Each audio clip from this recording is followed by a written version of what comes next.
showing when they get to the timing line and whether that's going to trip us onto the final lap of the race as they work their way now through the Porsche curves and a sideways Camish there. It looked like there's some oil there, the way he suddenly lost it. He's under attack, and is this going to lose him the race lead? Let's see. To the outside line goes Rivera. They are going to start the last lap this time, and they're absolutely nose to tail for the race lead now. And Camish is having to defend heavily, which will slow him down. And Rivera's got him back into the draft on the lead up to the Dunlop chicane. I mean, the way he suddenly lost the back end, was there some fluid there, or was he just running out of tyres? But here we go. This is Rivera having a go at the inside into the S's, the Dunlop S's. It's going to be a real test of Dan Camish, this, to see whether he can defend for another lap. It's arguably the most important race that he's led because he wants to win on such a big stage as this. He's got 3 other drivers who are close behind and will be closer thanks to a tow very shortly.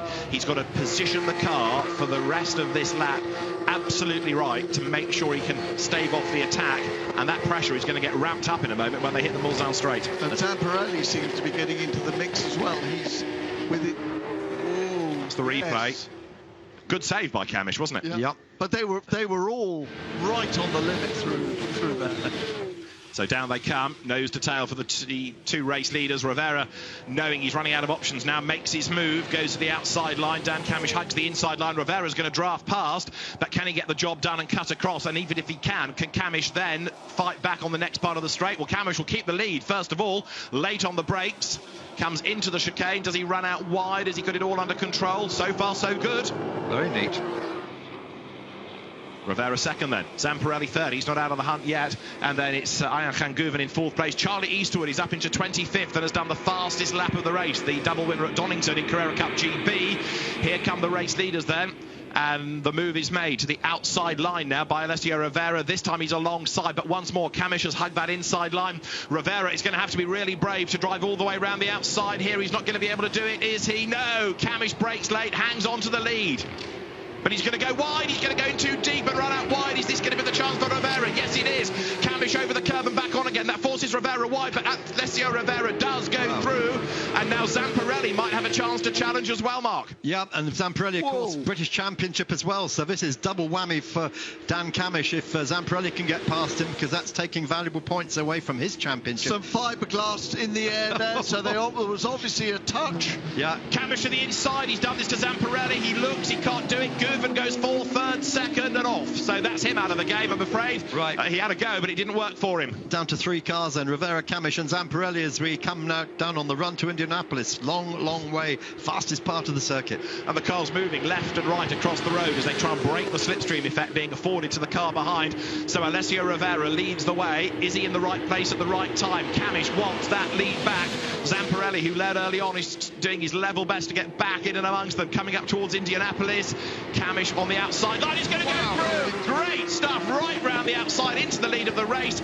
Is he slowing it down properly for Indianapolis? Yes, he is, but it's 3 for the race lead and we're not done yet. Carry huge speed into Indianapolis, which of course is banked, and that is what really helped him. Anywhere else, that would have taken him off the track. And Zamparelli goes through on the inside of Rivera. Up the into inside Arnage. for 2nd place, absolutely, Chris. So now it's Camish versus Zamparelli. Yeah, British Championship runners 1 and 2. Wow, the French won't like this. No, indeed so. But of course, while Zamparelli is trying to find a way through into 2nd place, and he's still only alongside, Camish is getting away. It's going to be a win seemingly for Camish, but Zamparelli does go 2nd. Trouble is, he's not got much time left now to mount a proper bid out of the Porsche curves. Only a couple of corners to go, and what has been an absolutely fabulous race looks as though it's going to go the way of Dan Camish, but Zamparelli has not given up.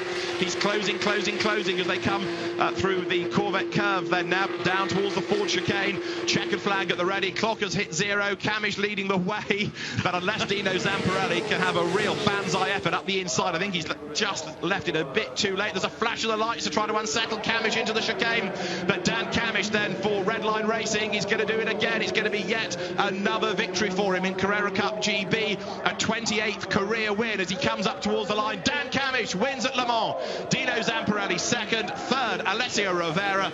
Dan Cammish wins by 0.6 of a second. What a race.